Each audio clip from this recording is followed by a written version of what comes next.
साथियों, आप सभी को मेरा स्नेहपूर्ण नमस्कार। आज का यह वीडियो हमें श्री कृष्ण जी की सीख और प्रेरणा से जीवन की गहराइयों को समझने और खुद को उस मार्ग पर ले जाने में मदद करेगा जो हमें सच्चे सुख और शांति की ओर ले जाए।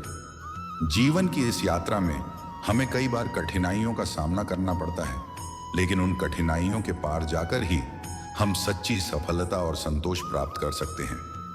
साथियों, अद्भुत भक्ति चैनल में आपका स्वागत है। मैं चाहता हूं कि आप सभी को इस यात्रा में मार्गदर्शन मिले और हम मिलकर जीवन की सच्चाई को समझें। श्री कृष्ण के इन संदेश से आप न केवल आपके जीवन की दिशा को बदल सकते हैं, बल्कि आपकी सोच और अपने दृष्टिकोण को भी नया आकार दे सकते हैं। हमारे जीवन की सबसे बड़ी पहेली क्या है? यह प्रश्न हमें हर दिन कहीं ना कहीं घेरता है। हम सभी सुख और आनंद की तलाश में हैं, लेकिन क्या हमने कभी इस बात पर ध्यान दिया है कि हम इसे कहाँ खोज रहे हैं? ज्यादातर लोग इसे बाहरी दुनिया में खोजते हैं, धन, संपत्ति, सम्मान, रिश्तों में। लेकिन क्या यह सच है कि इन चीजों में ही असली सुख छिपा हुआ है?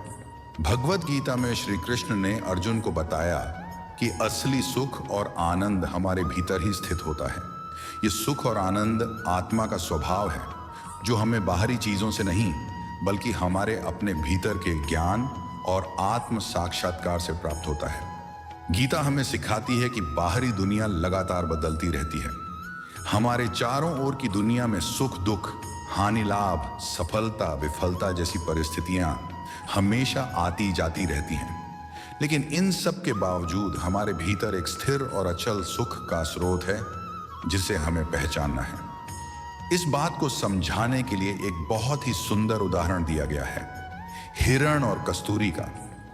कहते हैं कि हिरण की नाभि में कस्तूरी की एक विशेष सुगंध होती है, जो बहुत ही मनमोहक होती है। लेकिन हिरण यह नहीं जानता कि यह सुगंध उसके अपने भीतर से आ रही है। वह इस सुगंध के स्रोत को खोजने के लिए पूरे जंगल में भटकता रहता है, लेकिन उसे यह सुगंध कहीं और नहीं मिलती। हमारे जीवन की कहानी भी कुछ ऐसी ही है।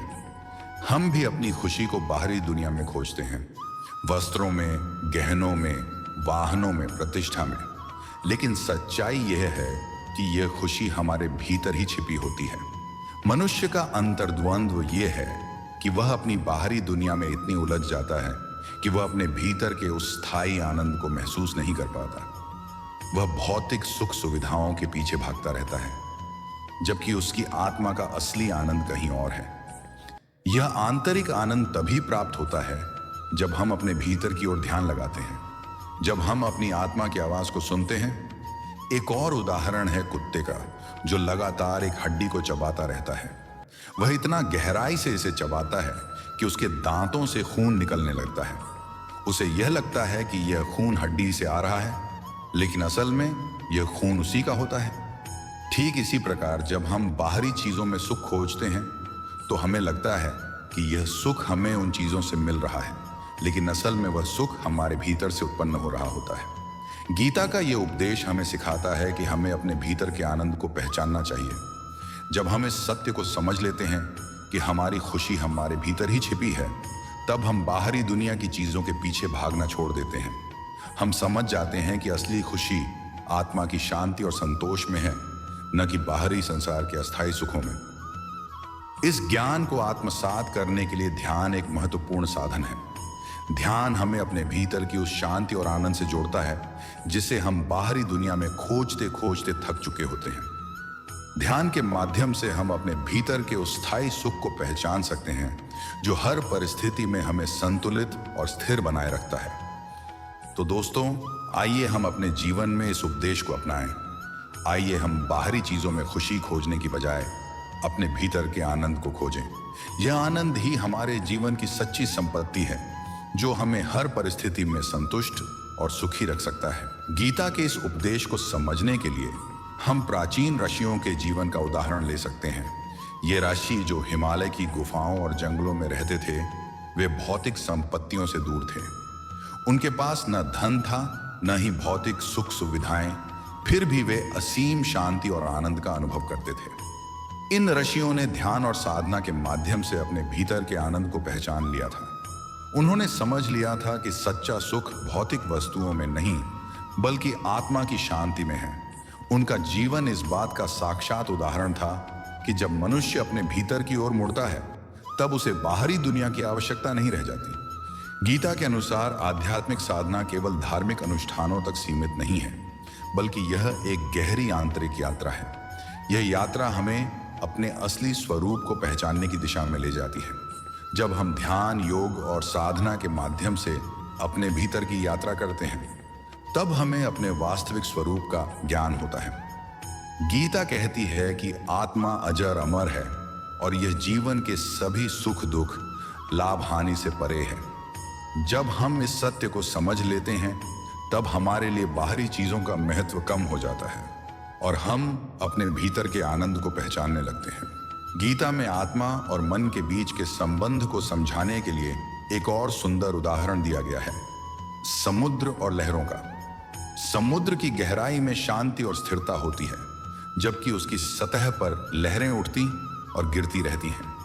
ये लहरें बाहरी दुनिया की घटनाओं और स्थितियों का प्रतीक हैं जो हमारे मन को प्रभावित करती हैं।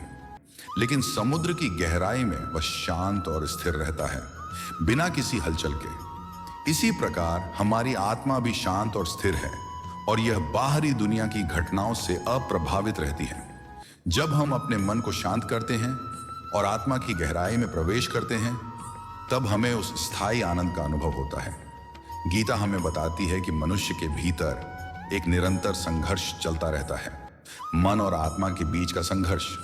मन हमेशा बाहरी दुनिया की ओर आकर्षित होता है, वह इच्छाओं, अपेक्षाओं और अस्थायी सुखों के पीछे भागता है। दूसरी ओर आत्मा स्थायी और शाश्वत आनंद की ओर संकेत करती है। यह संघर्ष हमें अस्थायी सुख और स्थायी आनंद के बीच की दूरी को समझने में मदद करता है। मनुष्य को यह निर्णय करना होता है कि वह किस दिशा में जाएगा। क्या वह बाहरी दुनिया के अस्थायी सुखों के पीछे भागेगा या अपने भीतर की ओर मुड़ेगा, जहां असली और स्थायी सुख स्थित है। इस संघर्ष को समाप्त करने और अपने भीतर के आनंद को पहचानने के लिए गीता ध्यान को एक प्रमुख साधन मानती है। ध्यान के माध्यम से हम अपने मन को शांत कर सकते हैं और अपने भीतर की शांति और स्थिरता को अनुभव कर सकते हैं। गीता के अनुसार ध्यान न केवल मानसिक शांति देता है, बल्कि यह आत्मा की गहराई तक पहुंचने का मार्ग भी है। जब हम ध्यान में बैठते हैं तो हम बाहरी दुनिया से कट जाते हैं और अपने भीतर की ओर ध्यान केंद्रित करते हैं। यह प्रक्रिया हमें उस स्थायी आनंद का अनुभव कराती है जो आत्मा का स्वभाव है। जीवन का वास्तविक उद्देश्य आत्म साक्षात्कार है। यह हमें सिखाता है कि हम अपने असली स्वरूप को पहचानें, जो कि आनंदमय और शाश्वत है। जब हम इस सत्य को जान लेते हैं तो हमारे लिए जीवन की सभी कठिनाइयां, दुहक और परेशानियां नगण्य हो जाती हैं। गीता का यह उपदेश हमें प्रेरित करता है कि हम अपनी आत्मा की ओर ध्यान दें और उस आनंद को पहचानें जो हमारे भीतर ही स्थित है। यही सच्ची साधना है और यही जीवन का सार है। कहते हैं कि एक बार एक राजा था जिसके पास अपार धन संपत्ति थी। उसके महल में सोने चांदी के भंडार थे और उसके पास हर प्रकार की सुख सुविधा थी। लेकिन इसके बावजूद वह राजा हमेशा उदास और चिंतित रहता था। उसने कई बार अपने सलाहकारों से पूछा, क्या मेरे जीवन में कोई ऐसा उपाय है जिससे मैं सच्ची खुशी पा सकूं? लेकिन कोई भी उसे संतोषजनक उत्तर नहीं दे पाया। एक दिन एक संत राजा के दरबार में आए। राजा ने उनसे वही प्रश्न किया, हे संत, मेरे पास सब कुछ है लेकिन फिर भी मैं खुश नहीं हूं।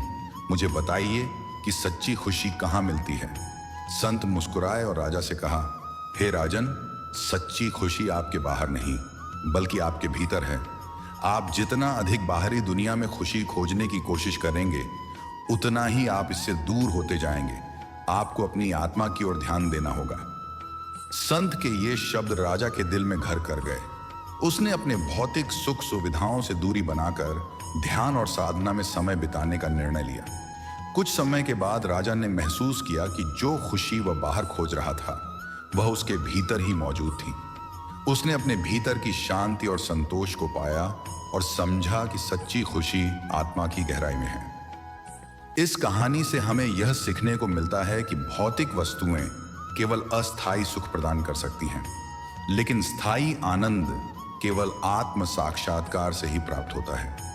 आज के आधुनिक युग में जब हर व्यक्ति तेजी से भागता हुआ दिखाई देता है, तब भगवत गीता के उपदेश पहले से भी अधिक प्रासंगिक हो गए हैं। हम सभी अपने जीवन में किसी न किसी चीज की तलाश में हैं, चाहे वह सफलता हो, पैसा हो या फिर मान सम्मान हो। लेकिन इन चीजों के पीछे भागते भागते हम अपने भीतर की शांति को खो देते हैं। गीता हमें सिखाती है कि हमें बाहरी दुनिया की इस दौड़ से हटकर अपने भीतर की ओर ध्यान देना चाहिए। हमें समझना चाहिए कि असली सुख और शांति केवल आत्म साक्षात्कार के माध्यम से ही मिल सकती है। आज के समय में लोग तनाव और चिंता से ग्रस्त हैं। बड़ी से बड़ी संपत्ति और सफलता प्राप्त करने के बावजूद वे अपने जीवन में शांति और संतोष का अनुभव नहीं कर पाते। ये इसीलिए है क्योंकि वे अपनी खुशी को बाहरी दुनिया में खोज रहे हैं। लेकिन गीता हमें बताती है कि यदि हम अपने भीतर की ओर ध्यान देंगे तो हमें वह स्थायी शांति और संतोष मिलेगा जिसे हम बाहर खोजने की कोशिश कर रहे हैं। ये शांति हमें बाहरी दुनिया के तनाव और चिंता से मुक्त कर सकती है। गीता में श्री कृष्ण बार बार ध्यान और आत्मनिरीक्षण का महत्व बताते हैं। वे अर्जुन से कहते हैं कि ध्यान के माध्यम से ही मन की अशांति को शांत किया जा सकता है। जब हम ध्यान करते हैं तो हमारा मन स्थिर होता है और हमें अपने भीतर की शांति का अनुभव होता है। आत्मनिरीक्षण हमें हमारे असली स्वरूप का ज्ञान कराता है। यह हमें यह समझने में मदद करता है कि हम केवल शरीर और मन नहीं हैं, बल्कि हम एक आत्मा हैं जो अजर अमर है। इस समझ से हम जीवन की सभी कठिनाइयों और परेशानियों को पार कर सकते हैं। महान संतों के जीवन को देखिए। वे सादगी से जीवन जीते थे, लेकिन उनकी आत्मा में असीम शांति और संतोष था। ये इसलिए था क्योंकि उन्होंने अपने भीतर के उस आनंद को पहचान लिया था जिसे हम सभी बाहर खोजते हैं। श्री रामकृष्ण परमहंस, स्वामी विवेकानंद, महात्मा गांधी जैसे संतों ने अपने जीवन में गीता के उपदेशों को अपनाया और अपने भीतर की शांति और संतोष को पाया। उनके जीवन से हमें यह सीखने को मिलता है कि सच्ची खुशी केवल आत्मा की पहचान में है, न कि भौतिक वस्तुओं में। जीवन में कठिनाइयां और चुनौतियां सभी के सामने आती हैं, लेकिन गीता के उपदेश हमें इन कठिनाइयों का सामना करने की ताकत देते हैं। जब हम अपने भीतर की शांति को पहचान लेते हैं तो बाहरी दुनिया की चुनौतियां हमें प्रभावित नहीं कर पाती। गीता कहती है कि जीवन के सभी उतार चढ़ावों में संतुलित और स्थिर रहना ही सच्चा योग है। यह संतुलन और स्थिरता हमें तभी प्राप्त हो सकती है जब हम अपने भीतर की ओर ध्यान दें और आत्म साक्षात्कार करें। आज के तेज रफ्तार जीवन में आत्म साक्षात्कार की दिशा में चलना आसान नहीं है। लोग व्यस्तता में इतने उलझ गए हैं कि उनके पास अपने लिए समय ही नहीं बचता। सुबह से लेकर रात तक की भाग दौड़ में वे बाहरी दुनिया की मांगों को पूरा करने में लगे रहते हैं। लेकिन इस दौड़ भाग में हम क्या खोते जा रहे हैं? क्या हम अपने भीतर की शांति, संतोष और असली आनंद को भूलते जा रहे हैं? सोचिए, जब आप किसी बड़ी परियोजना पर काम कर रहे होते हैं, जब आप किसी महत्वपूर्ण लक्ष्य को पाने की कोशिश कर रहे होते हैं, तब कितनी बार आपको तनाव का सामना करना पड़ता है। सफलता प्राप्त करने के बाद भी क्या आपको वही संतोष और खुशी मिलती है जिसकी आप उम्मीद करते हैं? अक्सर हम एक लक्ष्य पूरा करने के बाद अगले लक्ष्य की ओर बढ़ जाते हैं और यह कभी न खत्म होने वाला चक्र चलता रहता है। यह चक्र हमें कभी भी वास्तविक शांति और संतोष नहीं दे सकता, क्योंकि यह सुख अस्थायी है। गीता हमें सिखाती है कि इस चक्र से मुक्त होने का एकमात्र तरीका आत्म साक्षात्कार है। जब हम अपने भीतर के आनंद को पहचानते हैं, तब हमें बाहरी दुनिया की मांगों और अपेक्षाओं से मुक्त होने की क्षमता मिलती है। एक और उदाहरण लें, सूरज और बादलों का। सूरज हमेशा चमकता रहता है, लेकिन कभी कभी बादल उसे ढक लेते हैं। हम सोचते हैं कि सूरज नहीं है, लेकिन सच्चाई यह है कि सूरज हमेशा वहीं होता है, बादल उसे केवल छिपा देते हैं। इसी तरह हमारा आंतरिक आनंद भी हमेशा हमारे भीतर ही होता है, लेकिन बाहरी दुनिया के तनाव, चिंता और इच्छाएं उस आनंद को ढक देती हैं। जब हम ध्यान और साधना के माध्यम से इन बादलों को हटा देते हैं, तब हमें अपने भीतर का वह सूर्य दिखाई देता है जो सदैव प्रकाशमान और शाश्वत है। गीता हमें आध्यात्मिक जागरूकता की आवश्यकता के बारे में बताती है।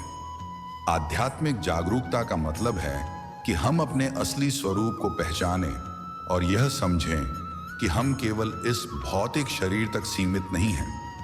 हम एक आत्मा हैं जो अमर है और हमारे भीतर असीमित शक्ति, शांति और आनंद का स्रोत है। जब हम इस जागरूकता के साथ जीते हैं तो हम जीवन के हर पहलू को एक नए दृष्टिकोण से देखने लगते हैं।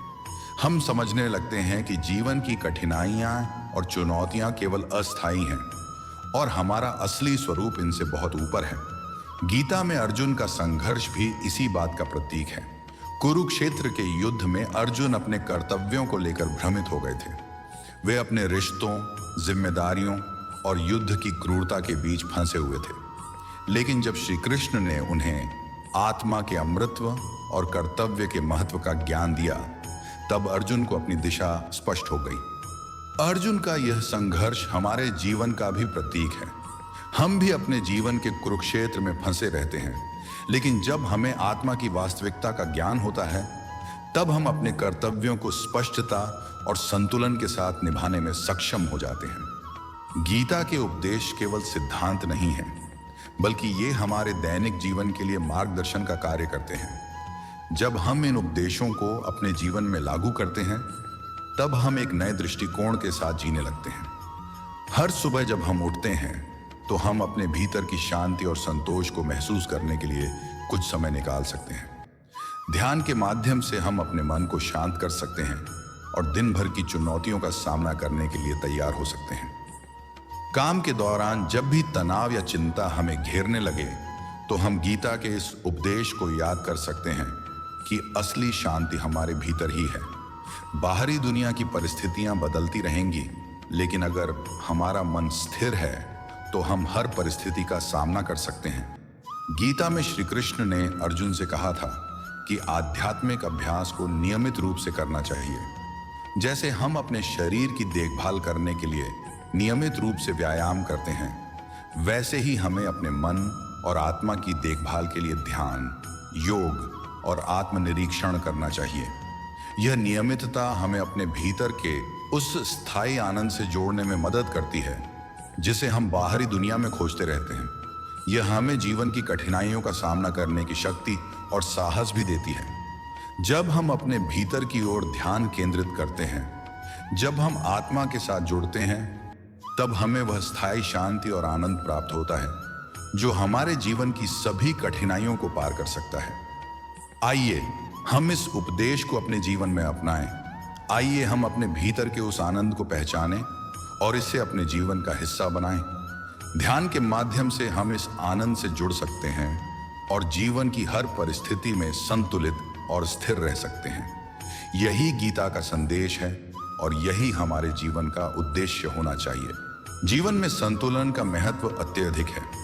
गीता हमें सिखाती है कि न केवल भौतिक और आध्यात्मिक जीवन के बीच, बल्कि हमारे विचारों, भावनाओं और कार्यों में भी संतुलन बनाए रखना जरूरी है। जब हम अति उत्साह, अति कामना या अति निराशा में डूब जाते हैं, तब हम अपने सच्चे स्वरूप से दूर हो जाते हैं। लेकिन जब हम संतुलित रहते हैं, तब हम अपने भीतर की शांति को बरकरार रखते हैं, चाहे बाहरी परिस्थितियां कैसी भी हों। मान लीजिए कि आप अपने करियर में बहुत ऊंचाइयां हासिल करना चाहते हैं। आप दिन रात मेहनत करते हैं, अपने सभी लक्ष्य पूरे करते हैं, लेकिन इस प्रक्रिया में आप अपने स्वास्थ्य, परिवार और आत्मिक शांति की उपेक्षा कर देते हैं। धीरे धीरे आप तनाव और चिंता से घिर जाते हैं और वह सफलता जिसे आप पाने के लिए इतना प्रयास कर रहे थे, वह भी अधूरी लगने लगती है। यहां संतुलन का महत्व सामने आता है। अगर आप अपने करियर, स्वास्थ्य और आत्मिक जीवन के बीच संतुलन बनाए रखते हैं, तो आप न केवल सफलता पा सकते हैं, बल्कि स्थायी शांति और संतोष का भी अनुभव कर सकते हैं। गीता कहती है कि कर्म करते हुए भी यदि हम अपने भीतर शांति और संतुलन बनाए रखें, तो हमारे जीवन की यात्रा सुखद और फलदायी हो जाती है। भगवद गीता में श्री कृष्ण योग का महत्व बार बार बताते हैं, लेकिन यहाँ योग का मतलब केवल शारीरिक व्यायाम नहीं है। गीता में योग का अर्थ है कर्म में कौशल। जब हम अपने कर्मों को ध्यान, जागरूकता और संतुलन के साथ करते हैं तो वह कर्म योग बन जाता है। श्री कृष्ण अर्जुन से कहते हैं कि हर व्यक्ति को अपने जीवन में योग को अपनाना चाहिए। जब हम योग के मार्ग पर चलते हैं तो हम जीवन की सभी परिस्थितियों में संतुलित और स्थिर रहते हैं। योग हमें हमारे भीतर की असीमित शक्ति से जोड़ता है और हम जीवन की हर चुनौती का सामना करने के लिए सक्षम हो जाते हैं। मान लीजिए कि आप एक विद्यार्थी हैं और आप अपनी परीक्षाओं की तैयारी कर रहे हैं। आप पूरी मेहनत और लगन के साथ पढ़ाई करते हैं, लेकिन जब परीक्षा का समय आता है तो आप तनाव और चिंता से घिर जाते हैं। इस स्थिति में अगर आप योग के मार्ग पर हैं तो आप अपनी चिंताओं को दूर रखकर शांति और संतुलन के साथ परीक्षा का सामना कर सकते हैं। योग के माध्यम से आप अपने मन को स्थिर और शांत रखते हैं, जिससे आप बेहतर ढंग से ध्यान केंद्रित कर सकते हैं और अपने लक्ष्य को प्राप्त कर सकते हैं। यह आत्म साक्षात्कार की दिशा में एक महत्वपूर्ण कदम है, जहां आप अपने भीतर की असीमित संभावनाओं को पहचानते हैं। गीता के उपदेशों को केवल धार्मिक या आध्यात्मिक संदर्भ में ही नहीं देखा जाना चाहिए। ये उपदेश हमारे दैनिक जीवन में भी अत्यधिक प्रासंगिक हैं। चाहे आप एक व्यवसायी हों, एक गृहिणी हों, एक विद्यार्थी हों या फिर किसी अन्य भूमिका में हों, गीता के उपदेश आपको हर परिस्थिति में मार्गदर्शन प्रदान करते हैं। गीता हमें यह सिखाती है कि आध्यात्मिकता केवल ध्यान या पूजा तक सीमित नहीं है। यह हमारे दैनिक कार्यों, संबंधों और जीवन के हर पहलू में मौजूद हो सकती है। जब हम अपने कार्यों को ध्यान, जागरूकता और संतुलन के साथ करते हैं तो वह कार्य स्वयं एक साधना बन जाता है। सोचिए, एक गृहिणी जो दिन भर अपने परिवार की देखभाल में व्यस्त रहती है, वह सुबह से रात तक अपने परिवार के सदस्यों की जरूरतों का ध्यान रखती है, उनके लिए भोजन बनाती है, घर की सफाई करती है और कई अन्य कार्यों का निर्वहन करती है। अगर वह अपने इन कार्यों को केवल एक जिम्मेदारी के रूप में देखती है तो यह उसके लिए बोझ बन सकता है। लेकिन अगर वह इन कार्यों को ध्यान और प्रेम के साथ करती है तो यही कार्य उसकी साधना बन जाते हैं। वह अपने हर कार्य में शांति और संतुलन का अनुभव करती है और यही उसकी आत्म साक्षात्कार की यात्रा बन जाती है। गीता हमें सिखाती है कि संतोष और कृतज्ञता का जीवन में कितना महत्व है। जब हम अपने पास की चीजों के लिए संतोष और कृतज्ञता महसूस करते हैं तो हमारा जीवन और भी सुखद हो जाता है। हम अपनी वर्तमान परिस्थितियों में ही खुशी और शांति का अनुभव कर सकते हैं और जीवन की हर छोटी बड़ी चीज में आनंद पा सकते हैं। संतोष का मतलब यह नहीं है कि हम अपने जीवन में आगे बढ़ने की कोशिश न करें, बल्कि इसका मतलब यह है कि हम वर्तमान में जो भी है उसे स्वीकार करें और उसके लिए कृतज्ञ रहें। यही भावना हमें बाहरी दुनिया की अपेक्षाओं और इच्छाओं से मुक्त कराती है और हमें आत्म साक्षात्कार की दिशा में ले जाती है। एक किसान की कहानी लीजिए जो अपने छोटे से खेत में खेती करता है। वह अपनी मेहनत से अपनी जरूरतें पूरी करता है और अपनी छोटी छोटी खुशियों में संतोष पाता है। वह हर दिन सूर्योदय से पहले उठता है, अपनी फसल की देखभाल करता है और शाम को अपने परिवार के साथ समय बिताता है। इस किसान के पास भले ही धन संपत्ति न हो, लेकिन उसके जीवन में संतोष और कृतज्ञता की भावना है। वह अपनी साधारण जिंदगी में भी खुशी और शांति का अनुभव करता है और यही भावना उसे आत्म साक्षात्कार की ओर ले जाती है। तो दोस्तों, गीता का यह उपदेश हमें जीवन के हर पहलू में संतुलन, योग, संतोष और कृतज्ञता का महत्व सिखाता है। जब हम इन गुणों को अपने जीवन में अपनाते हैं तब हमारा जीवन एक साधना बन जाता है। हम अपने हर कार्य में आत्म साक्षात्कार की दिशा में कदम बढ़ाते हैं और अपने भीतर के असीम आनंद और शांति का अनुभव करते हैं। यही गीता का संदेश है, एक ऐसा जीवन जीना जो साधना से भरा हो, जहां हम अपने हर कार्य को जागरूकता, प्रेम और संतुलन के साथ करें और जहां हम अपने भीतर के उस आनंद को पहचानें जो हमेशा हमारे साथ है। आइए हम सभी इस उपदेश को अपने जीवन में अपनाएं और गीता के मार्गदर्शन में एक साधनापूर्ण जीवन की यात्रा शुरू करें। आइए हम अपने भीतर की शांति और आनंद को पहचानें और इसे अपने जीवन का अभिन्न अंग बनाएं। साथियों, आपकी प्रतिक्रिया हमारे लिए बहुत महत्वपूर्ण है। हमें उम्मीद है कि श्री कृष्ण जी के यह उपदेश आपको प्रेरित करेंगे और आप इसे अपने दोस्तों और परिवार के साथ साझा करेंगे। अगले वीडियो में हम एक और अद्भुत कथा या धार्मिक विषय के बारे में चर्चा करेंगे। तब तक के लिए ध्यान रखें और हमेशा सत्य और धर्म के मार्ग पर चलते रहें। आपका दिन शुभ हो। श्री कृष्ण की कृपा आप पर बनी रहे। धन्यवाद।